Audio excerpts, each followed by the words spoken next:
Hello friends, मी भावना. माझ्या चॅनलमध्ये मी तुम्हा सर्वांचे मनापासून स्वागत करते. कसे आहात तुम्ही सर्व? आय होप तुम्ही सर्व आनंदात असाल. स्वामींच्या कृपेने तुमच्या सगळ्या चांगल्या इच्छा पूर्ण हो. आजचा दिवस तुम्हाला खूप छान आणि आनंदाचा जाऊ. 5 मार्च 2025 येत्या शनिवारी चैत्र अष्टमी आहे. आपल्याला सगळ्यांना माहिती आहे की अष्टमीला आपल्याला आपल्या कुलदेवीची माता लक्ष्मीची सेवा करायची असते. पण ही जी चैत्र महिन्यातली अष्टमी आहे ही अतिशय महत्त्वपूर्ण आहे. तर या दिवशी तुम्हाला खूप प्रभावशाली सेवा करायची आहे.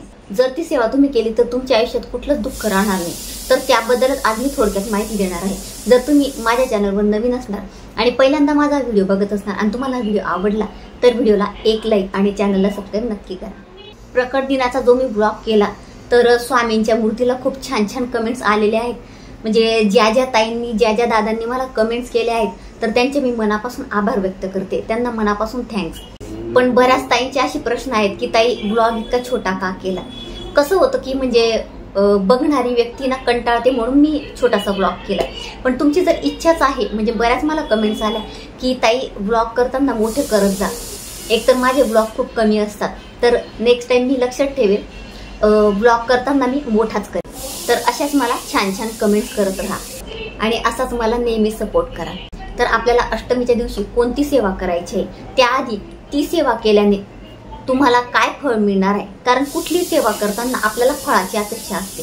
तर ते काय फळ मिळणार आहे ते मी तुम्हाला सांगते. ती सेवा जर तुम्ही केली तर तुमच्या घरात कधी दरिद्री येणार नाही. तुमच्या घरात सगळ्यांचं आरोग्य चांगलं राहील. तुमच्या घरात एकोपा राहील. म्हणजे कोणाचे मतभेद होणार नाही. घरात वादविवाद होणार नाही. आणि तुमच्या नातेवाईकांसोबत संबंध खराब असतील तर ते संबंध चांगले होतील. आर्थिक परिस्थिती तुमची सुधारेल. पैशांची बरकत होईल. एकंदरीत तुमच्यावर कुलदेवीची कृपा होणार आहे. ही सेवा मी प्रत्येक महिलांना रिक्वेस्ट करेल की हा व्हिडिओ कुठे स्किप करू नका. प्रत्येक महिलांनी ही सेवा करायची आहे. जर घरात महिला नसेल तर पुरुषांनी केली तरी देखील चालेल. आणि विधवा असतील, आता काही स्त्रिया म्हणतील आम्ही विधवा आहोत, विधवा असतील तरी सुद्धा ही सेवा प्रत्येकाने करायची आहे. ललिता सहस्रनाम स्तोत्र.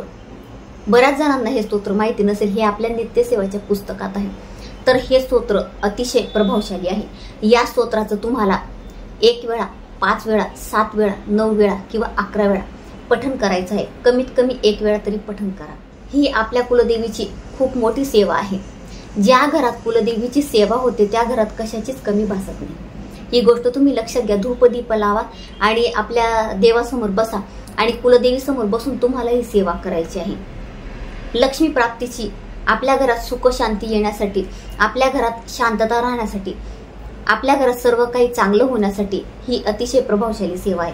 आणि अजून एक सेवा आहे ती म्हणजे दुर्गा सप्तशती. हा ग्रंथ प्रत्येकाला माहिती असेल. प्रत्येक वेळा मी प्रत्येक व्हिडिओमध्ये तो ग्रंथ दाखवत असते. तर यावर मी व्हिडिओ पण केलेला आहे की आपल्याला चैत्र नवरात्री याचं पठण करायचं आहे. परंतु जे नवरात्रीत पठण करू शकत नाही त्यांनी अष्टमीच्या दिवशी तरी पठण करायचा प्रयत्न करा. पूर्ण ग्रंथ तुम्हाला हा पठण करायचा आहे. एका बैठकीत शक्य तर एका बैठकीत करा. खूपच म्हणजे तुम्हाला प्रॉब्लेम असेल तर तुम्ही थोडे अध्याय दिवसभरातनं थोडं ते पठण करू शकतात. एका बैठकीत जास्तीत जास्त प्रयत्न करा. पण नसेल शक्य तर थोडे वाचा. पण एक पाठ याचा करायचा प्रयत्न करा. आणि नसेल शक्य तर तुम्ही ललिता सहस्रनाम स्तोत्र याचं पठण करा. आणि तेही शक्य नसेल तर सिद्ध कुंजिका स्तोत्र आपल्या नित्यसेवाच्या पुस्तकात आहे. त्याचं तुम्ही 1 वेळा, 5 वेळा, 7 वेळा, 9 वेळा किंवा 11 वेळा पठण करू शकता.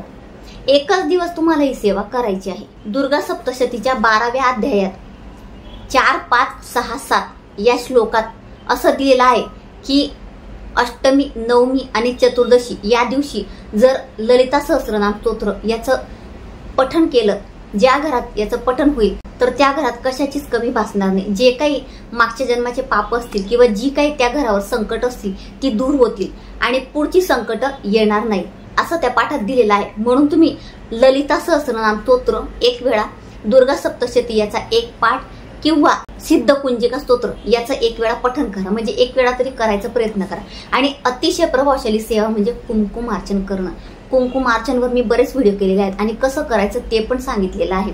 तर ते व्हिडिओ मी या व्हिडिओच्या खाली डिस्क्रिप्शन बॉक्समध्ये तुम्हाला देईल.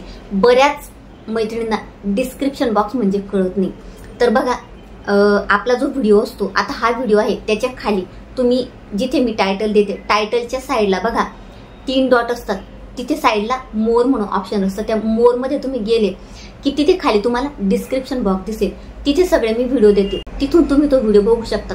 तर आपल्याला कुलदेवीच्या टाकावर कुलदेवीची मूर्ती असेल, कुलदेवीचा फोटो असेल, तुमच्या घरात श्रीयंत्र असेल, महालक्ष्मीची मूर्ती असेल तर तुम्हाला कुंकुमार्चन करायचं आहे। श्रीयंत्र असेल तर महालक्ष्मीच्या मूर्तीवर कुंकुमार्चन नाही केलं तरी चालेल, फक्त तुम्हाला श्रीयंत्रावर कुंकुमार्चन करायचं आहे। आणि जर तुमच्याकडे फोटो आणि मूर्ती पण असेल कुलदेवीची किंवा टाक असेल तर फक्त टाकावर किंवा मूर्तीवर केलं तरी देखील चालेल, फोटोवर नाही केलं कुंकुमार्चन तरी देखील चालेल।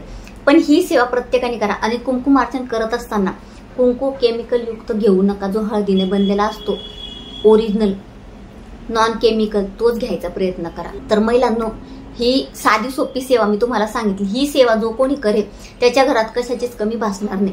प्रत्येक महिलांनी ही सेवा करायची आहे। मला याचे तुम्हाला काय अनुभव येतात ते नक्की शेअर करा। तर अतिशय छोटीशी माहिती होती जी मला तुम्हाला द्यायची होती। तर तुम्हाला माझा आजचा व्हिडिओ जर आवडला असेल तर व्हिडिओला लाईक, शेअर आणि चॅनलला सबस्क्राईब नक्की करा। पुन्हा भेटूया अशाच एका नवीन व्हिडिओ सोबत। तोपर्यंत सर्वांना श्री स्वामी समर्थ।